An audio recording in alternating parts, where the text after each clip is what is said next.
ಯಾಕಪ್ಪ ಇಷ್ಟೊತ್ತಾಗೋಯ್ತು? ಕೆಲಸ ಆಯ್ತಪ್ಪ, ಅದಕ್ಕೆ ಲೇಟ್ ಆಗೋಯ್ತು. ನೀವ್ಯಾಕೆ ಇನ್ನೂ ಮಲಗಿಲ್ಲ? ನಾನಿನ್ನೂ ಊಟನೇ ಮಾಡಿಲ್ಲಪ್ಪ. ನೀನು ಬರ್ತೀಯಲ್ಲ, ನಿನ್ನ ಜೊತೆ ಕೂತ್ಕೊಂಡು ಊಟ ಮಾಡೋಣ ಅಂತ ಕಾಯ್ತಾ ಇದ್ದೆ. ಬಾ ಊಟ ಮಾಡೋಣ ಬಾ. ಇವತ್ತು ಮಂಗಳವಾರ, ನಾನು ಒಂದೊತ್ತಷ್ಟೇ ತಿನ್ನೋದು. ಏನು ಹೇಳ್ತಿದ್ಯಾ ಸುಬ್ರಹ್ಮಣ್ಯ?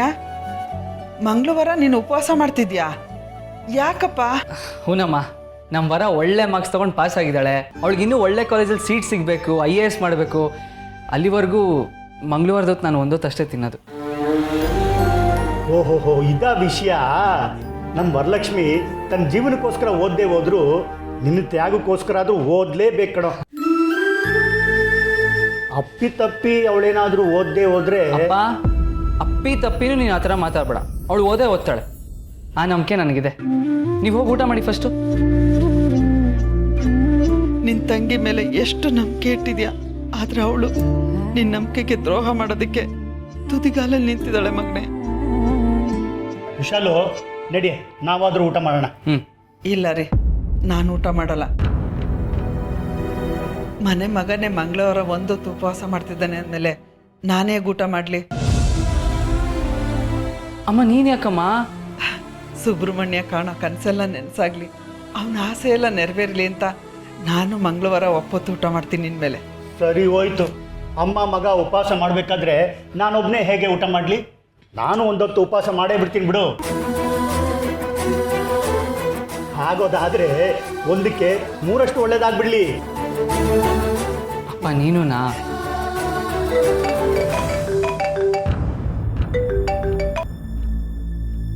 ಹಲೋ, ಹೌದು. ಚೆಕ್ ಯಾರ ಅಕೌಂಟಿಗೆ ಡ್ರಾ ಆಗಿದೆ ಅಂತ ನೋಡಿ. ಸರಿ, ಡೀಟೇಲ್ಸ್ ಕಳಿಸ್ಕೊಡಿ. ಇಲ್ಲ ಇಲ್ಲ ಇಲ್ಲ, ಆ ಥರ ಏನು ಮಾಡೋಕ್ಕೆ ಹೋಗ್ಬೇಡಿ. ಇದು ಆಫ್ ದ ರೆಕಾರ್ಡ್ ಇರಲಿ. ಅಡ್ರೆಸ್ ಕಳಿಸ್ಕೊಡಿ. Thank you.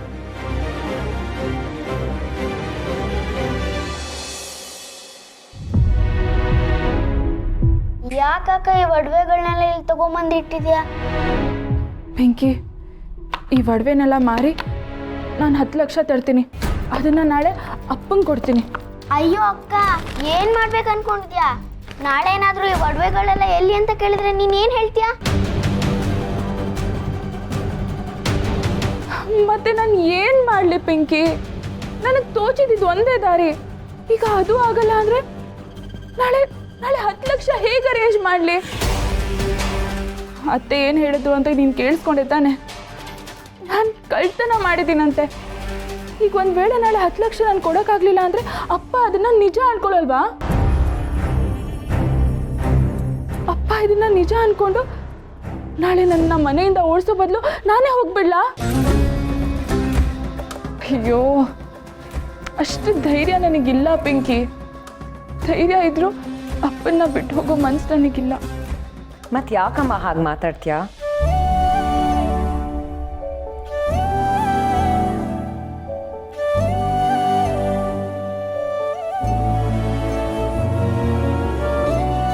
ಸಾರಿ ಪುಟ್ಟ, ನೀನು 10 ಲಕ್ಷ ಕೇಳಿದಾಗ ನಾನು ಕೊಡಬೇಕಾಗಿತ್ತು. ಶ್ರಾವಣಿ, ನೀನು ನನ್ನಾದರೂ ಕೇಳಬೇಕಿತ್ತಮ್ಮ. ಅಲ್ಲ, ನೀನು ಯಾಕೆ ಹೋಗಿ ಆ ಥರ ಚೆಕ್ ತಗೊಂಡೆ ಹೇಳು? ಆ ಟೈಮಲ್ಲಿ ನಾನು ಏನು ಮಾಡ್ಬೇಕಂತ ಗೊತ್ತಾಗಲಿಲ್ಲ, ಅದಕ್ಕೆ ಹಾಗೆ ಮಾಡಿಬಿಟ್ಟೆ. ಆದರೆ ಅಷ್ಟಕ್ಕೇ ಅವರೆಲ್ಲ ನಾನು ಕಳ್ತನ ಮಾಡಿದ್ದೀನಿ ಅಂತೆಲ್ಲ ಹೇಳ್ಬಿಟ್ರಲ್ಲ. ಚಿಕ್ಕಮ್ಮ ಚಿಕ್ಕಪ್ಪ ನಿಜವಾಗ್ಲೂ ನಾನು ಕಳ್ತನ ಮಾಡ್ಬೇಕಂತ ಆ ಚೆಕ್ ತಗೊಂಡಿಲ್ಲ. ನೀನೇನು ಅಂತ ನಮಗೆ ಗೊತ್ತಮ್ಮ. ಈ ಮನೆ ಮಹಾರಾಣಿ ನೀನು. ನೀನು ಕಳ್ತನ ಮಾಡೋದು ಅಂದರೆ ಏನು ಹೇಳು? ಯಾರು ಏನೇ ಹೇಳಿದ್ರು ನೀನು ಮಾತ್ರ ತಲೆ ಕೆಡಿಸ್ಕೋಬೇಡ ಅಷ್ಟೇ. ಆಯ್ತಾಯ್ತು. ನೋಡಮ್ಮ ಶ್ರಾವಣಿ, ಅಣ್ಣ ನಿನ್ನ ಮೇಲೆ ಕೋಪ ಮಾಡ್ಕೊಳ್ಳೋದು ಹೊಸ್ತೇನಲ್ಲ. ಆದರೆ ಇವತ್ತು ಆ ತಪ್ಪು ಅವನಿಗೆ ತುಂಬ ದೊಡ್ಡದು ಅನಿಸ್ಬಿಟ್ಟಿದೆ. ಅದರಲ್ಲೂ ಅಕ್ಕ ಅದನ್ನು ಕಳ್ತನ ಅಂತ ಹೇಳಿದ್ಮೇಲಂತೂ ಅವನು ತುಂಬ ಸೀರಿಯಸ್ ಆಗಿಬಿಟ್ಟಿದ್ದಾನೆ. ಅದೇ ಕಾರಣಕ್ಕೆ 10 ಲಕ್ಷ ಕೊಡಲಿಲ್ಲ ಅಂದರೆ ಮನೇಲೇ ಇರಬೇಡ ಅಂತ ಹೇಳಿತ್ತು. ಮತ್ತೆ ನಾನು ನಿಜವಾಗ್ಲೂ ಮನೆಯಿಂದ ಹೊರಟೋಗ್ಬೇಕಾ? ನಾನು ಎಲ್ಲಿ ಹೋಗ್ಲಿ ಚಿಕ್ಕಪ್ಪ? ಅಯ್ಯೋ ಹುಚ್ಚು ಹುಡುಗಿ, ನೀನು ಯಾಕೆ ಈ ಮನೆ ಬಿಟ್ಟು ಹೋಗ್ತೀಯ ಹೇಳು? ನೀನು ನಮ್ಮ ಮಗಳು ಪುಟ್ಟ. ನಿನ್ನನ್ನು ನಾವು ಅಷ್ಟು ಸುಲಭವಾಗಿ ಬಿಟ್ಕೊಡ್ತೀವ? ನೋಡು ಪುಟ್ಟ, ನಾನು ನಿನಗೆ 10 ಲಕ್ಷ ರೂಪಾಯಿ ಕೊಡ್ತೀನಿ. ಅದನ್ನು ತಗೊಂಡೋಗಿ ಅಣ್ಣನ ಮುಂದೆ ಇಟ್ಬಿಡು. ಆದರೆ ಇನ್ಯಾವತ್ತೂ ಇಂಥ ತಪ್ಪು ಮಾಡಬಾರ್ದು. ಅಣ್ಣನ ಹತ್ರ ಸಾರಿ ಕೇಳಬೇಕು. ಚಿಕ್ಕಪ್ಪ ಹಾಗಾದ್ರೆ ದುಡ್ಡನ್ನ ನೀವು ಕೊಡ್ತೀರಾ? ಕೊಡ್ತೀನಿ ಅಂತ ಹೇಳಿದ್ನಲ್ಲ.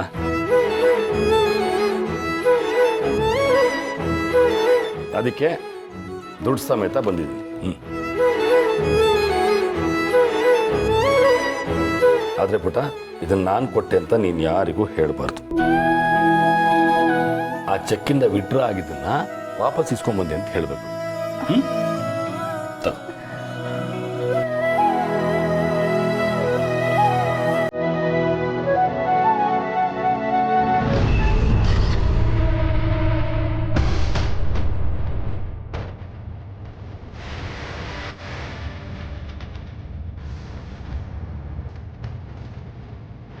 ತುಂಬ ಬುದ್ಧಿವಂತರು ನೀವು.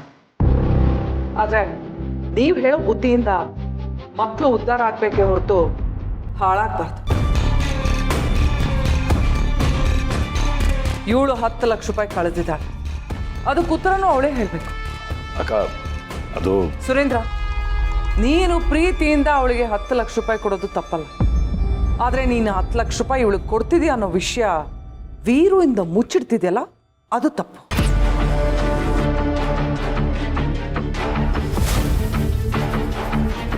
ಅಕಸ್ಮಾತ್ ಈ ವಿಷಯ ವೀರು ಗೊತ್ತಾದ್ರೆ ಏನಾಗುತ್ತೆ ಅಂತ ಗೊತ್ತು ತಾನೆ?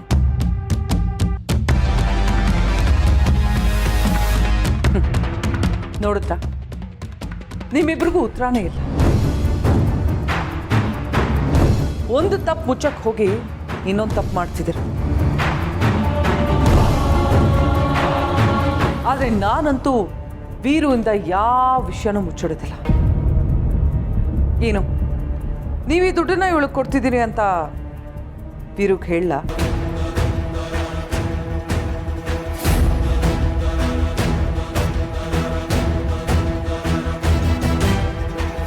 ಪಿಂಕಿ, ವಂದನ, ಬನ್ನಿ.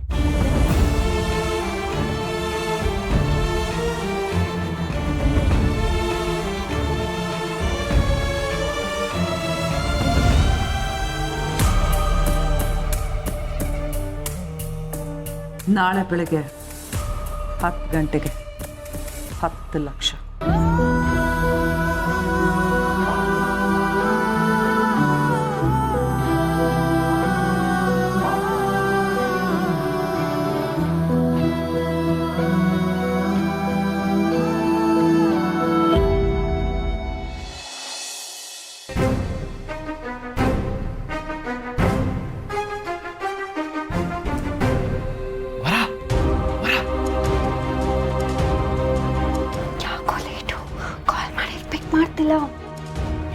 ಅಪ್ಪ ಮಗ ಲೇಟ್ ಅಂತ ಗೊತ್ತು ತಾನೆ. ಸರಿ ಸರಿ, ಬೇಗ ಬಾ, ಲೇಟ್ ಆಯ್ತು. ಸರಿ, ಹೋಗೋಣ ನಡಿ.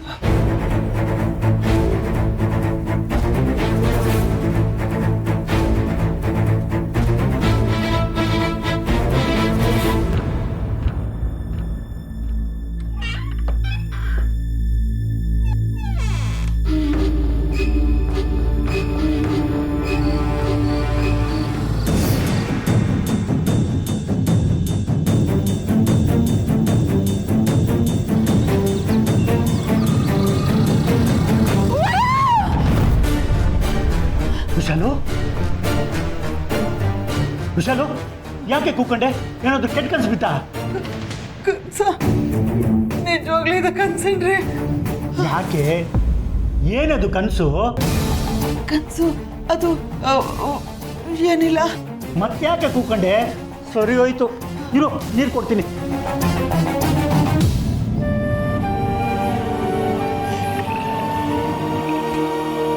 ತಗೋ, ನೀರು ಕುಡಿ.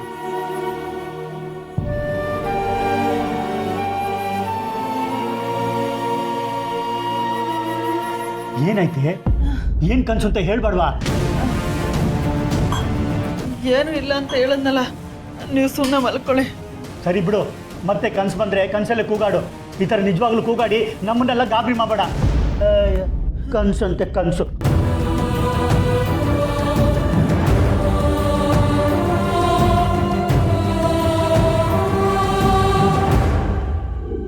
ದೇವ್ರೆ, ಕಂಡಿದ್ದೆ ಕೆಟ್ಟ ಕನಸು ಯಾವತ್ತೂ ನಿಜ ಆಗ್ತಾ ಇರಲಿ ಅಪ್ಪ.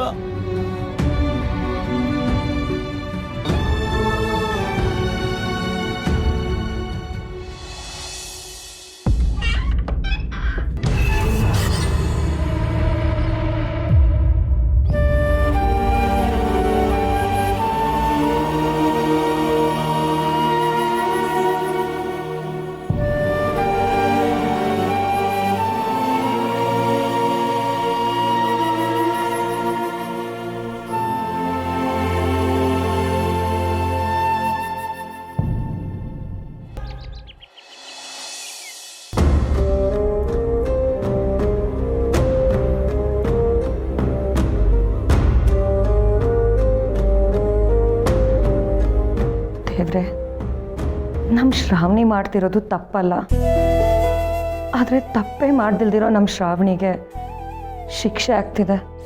ಅವಳು ಮಾಡ್ತಿರೋದು ತಪ್ಪಲ್ಲ ಅಂದರೂ ನಮ್ಮ ಭಾವನ ದೃಷ್ಟಿಲಿ ಅದು ತಪ್ಪಾಗಿ ಅವ್ರಿಗೆ ಕಾಣ್ತಿದೆ. ಯಾಕೆ ದೇವ್ರೆ, ಯಾಕೆ ಹೀಗೆ ಮಾಡ್ತಿದ್ಯಾ? ನಮ್ಮ ಶ್ರಾವಣಿನ ನೀನೇ ಕಾಪಾಡಬೇಕು.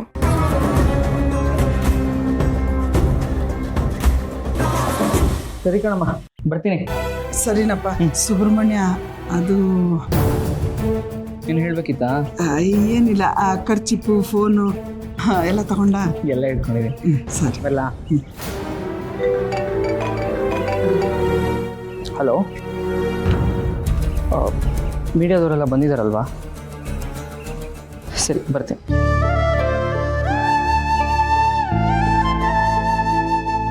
ಅಮ್ಮ, ಬರ್ತೀನಿ. ಹುಷಾರು ಕಣಪ್ಪ.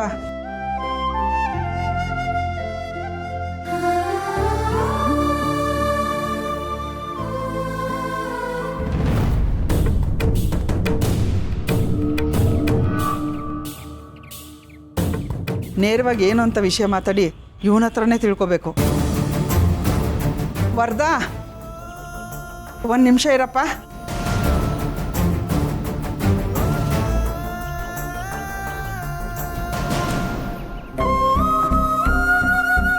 ಏನಪ್ಪ, ಹೆಣ್ಣೆತ್ತೋರ್ ಸಂಕಟ ನಿನಗೆ ಅರ್ಥ ಆಗುತ್ತೋ ಇಲ್ವೋ ನನಗೆ ಗೊತ್ತಿಲ್ಲ. ಅದರಲ್ಲೂ ನಿಮ್ಮ ವಿಷಯ ಗೊತ್ತಾದಾಗ್ಲಿಂದ ಕಂಟ್ಲಿಂದ ನೀರು ಇಳಿತಿಲ್ಲ, ಕಣ್ಣಿಗೆ ನಿದ್ದೆ ಹತ್ತತ್ತಿಲ್ಲ. ಅದರಲ್ಲಿ ಸಾಲದು ಅಂತ ನೆನ್ನೆ ಬೇರೆ ನೀವು ಮಾತಾಡ್ಕೊತಿದ್ದನ್ನ ನಾನು ಕೇಳಿಸ್ಕೊಂಡೆ. ನನ್ನ ಮಗ ಸುಬ್ರಹ್ಮಣ್ಯ ವರಲಕ್ಷ್ಮಿನ ತುಂಬ ಕಷ್ಟಪಟ್ಟು ಓದಿಸ್ತಾ ಇದ್ದಾನೆ. ಅವಳನ್ನ ದೊಡ್ಡ ಆಫೀಸರ್ ಆಗಿ ಮಾಡಬೇಕು ಅಂತ ದೊಡ್ಡ ಕನಸು ಇಟ್ಕೊಂಡಿದ್ದಾನೆ. ಅಂಥದ್ರಲ್ಲಿ ನೀವೇನಾರ ಆತ್ರಪಟ್ಟು ಓಡೋಗ್ಬೇಕಂತ.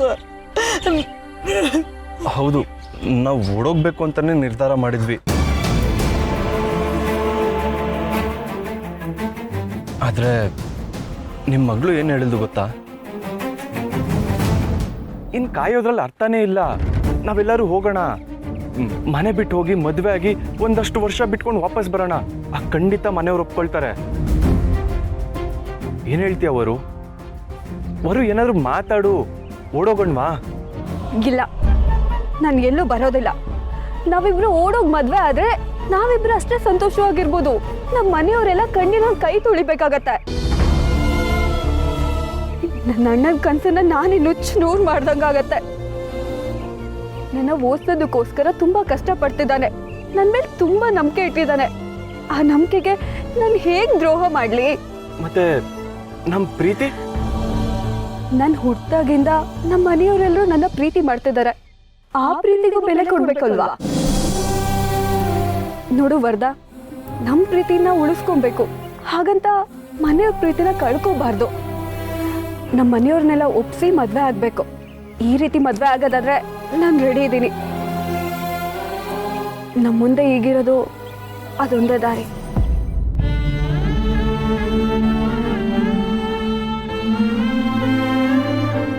ನಿಜನೇನಪ್ಪ? ನೀನು ಹೇಳ್ತಾ ಇರೋದು ನಿಜನೇನಪ್ಪ? ಹೌದು, ನೀವೇನು ಯೋಚನೆ ಮಾಡಬೇಡಿ. ನಿಮ್ಮ ಮಗಳು ನಿಮ್ಮ ನಂಬಿಕೆಗೆ ದ್ರೋಹ ಮಾಡಲ್ಲ.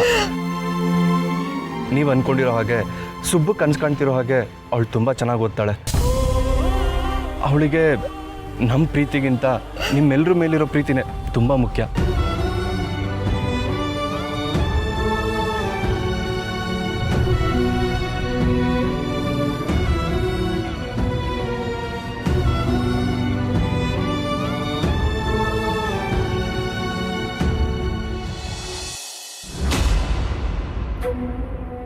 ನಾಳೆ ಬೆಳಗ್ಗೆ 10 ಗಂಟೆವರೆಗೂ ಟೈಮ್ ಕೊಡ್ತೀನಿ.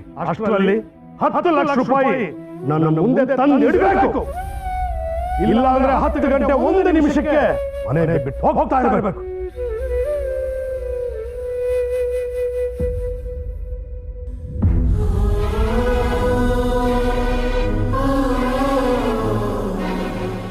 ಮೇಡಮ್,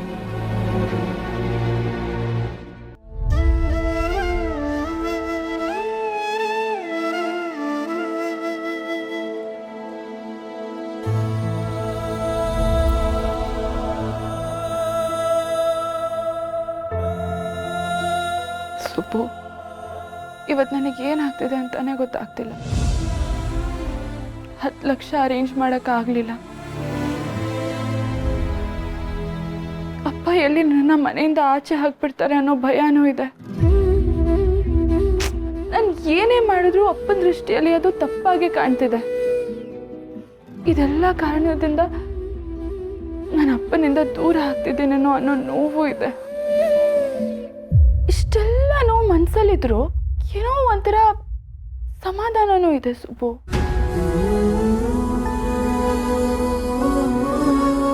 ಯಾಕೆ ಗೊತ್ತಾ? ಏನೋ ಗೊತ್ತಿರುತ್ತೆ ಬಿಡು. ಇನ್ನೊಬ್ರ ಕಷ್ಟಕ್ಕಾಗಿ ಅವ್ರ ಕಣ್ಣೀರ್ನ ಒರೆಸೋ ಪ್ರಯತ್ನ ಮಾಡ್ತಿದ್ದೀವಿ ಅಂದ್ರೆ ಆ ಸಂತೋಷದ ಮುಂದೆ ನಮ್ಮ ಕಣ್ಣಲ್ಲಿ ನೀರು ಬಂದ್ರೂ ನಮಗೆ ಗೊತ್ತಾಗಲ್ಲ. ಸಹಾಯ ಮಾಡೋದ್ರಿಂದ ಇಂಥ ಸಮಾಧಾನ ಸಿಗುತ್ತೆ ಅಂತ ನನಗೆ ಗೊತ್ತೇ ಇರಲಿಲ್ಲ ಸುಬ್ಬು. ನಿನಗೆ ಎಷ್ಟೇ ಕಷ್ಟ ಆದರೂ ಎಂತೆಂಥ ಕಡೆ ನೀನು ಸಿಕ್ಕಾಕೊಂಡ್ರು ಅದನ್ನೆಲ್ಲ ನೀನು ಫೇಸ್ ಮಾಡಿ ಬೇರೆಯವರಿಗೆ ಸಹಾಯ ಮಾಡ್ತಿದ್ದೆ. ಆದರೆ ಇವತ್ತು ಅಂಥ ಅವಕಾಶ ನನಗೆ ಸಿಕ್ಕಿದೆ. ಒಬ್ಬ ತಂದೆನ ಉಳಿಸಿ ಒಂದು ಹೆಣ್ಮಗು ಕಣ್ಣೀರನ್ನ ಒರೆಸೋ ಕೆಲಸ ಮಾಡಿದ್ದೀನಿ. ಅಂಥ ಒಂದು ಕಾರಣಕ್ಕೋಸ್ಕರ ತಪ್ಪಿತಸ್ಥೆ ಅಂತ ನಾನು ಅನ್ನಿಸ್ಕೊಂಡ್ರು ಅದು ಪರವಾಗಿಲ್ಲ ಸುಬ್ಬು.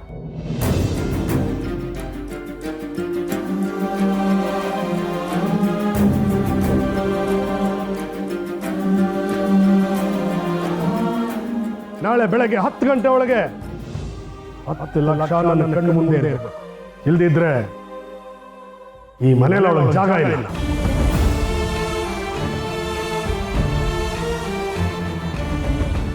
ಸುಬ್ಬು, ಅಪ್ಪ ಹೇಳಿ ಟೈಮ್ ಆಗ್ತಾ ಬಂತು. ಒಂದೊಂದು ನಿಮಿಷ ಕಳೀತಿದ್ದ ಹಾಗೆ ನನ್ನ ಎದೆ ಬಡಿತ ಜೋರಾಗ್ತಿದೆ, ಭಯ ಆಗ್ತಿದೆ. ಅಪ್ಪ ಅಪ್ಪನ ಏನಾದರೂ ನನ್ನ ನಿಜವಾಗ್ಲೂ ಮನೆಯಿಂದ ಆಚೆ ಹಾಕ್ಬಿಟ್ರೆ ನಾನು ಎಲ್ಲಿಗೆ ಹೋಗ್ಲಿ, ಏನು ಮಾಡಲಿ? ಅಪ್ಪನ ಬಿಟ್ಟು ಹೇಗಿರಲಿ ಸುಬ್ಬು? ಆದರೂ ಪರವಾಗಿಲ್ಲ. ಎಷ್ಟೊಂದು ಸರಿ ನಾನು ಏನೂ ತಪ್ಪು ಮಾಡದೇ ಇದ್ದಾಗ ಅಪ್ಪ ನನಗೆ ಬೈದಿದ್ದಾರೆ. ಈಗ ಒಂದು ಒಳ್ಳೆ ಉದ್ದೇಶಕ್ಕೋಸ್ಕರ ತಪ್ಪು ಮಾಡಿ ಅಪ್ಪ ಕೊಡೋ ಶಿಕ್ಷಣ ಅನುಭವಿಸೋಕೆ ರೆಡಿ ಇದ್ದೀನಿ. ಇಷ್ಟು ದಿನ ನಾನು ಎಷ್ಟೇ ಕಷ್ಟದಲ್ಲಿದ್ರು ನೀನು ಹೇಗಾದರೂ ಮಾಡಿ ನನ್ನನ್ನು ಬಚಾವ್ ಮಾಡ್ತಿದ್ದೆ. ಆದರೆ ಈಗ ಪರಿಸ್ಥಿತಿ ನಿನ್ನ ಕೈನೂ ಕಟ್ಟಾಕ್ಬಿಟ್ಟಿದೆ. ಆಯಿತು, ಅದು ಏನಾಗುತ್ತೋ ಆಗಲಿ, ನಾನು ಎದುರಿಸ್ತೀನಿ. ಯಾಕಂದರೆ ನನಗೆ ಬೇರೆ ದಾರಿನೂ ಇಲ್ವಲ್ಲ.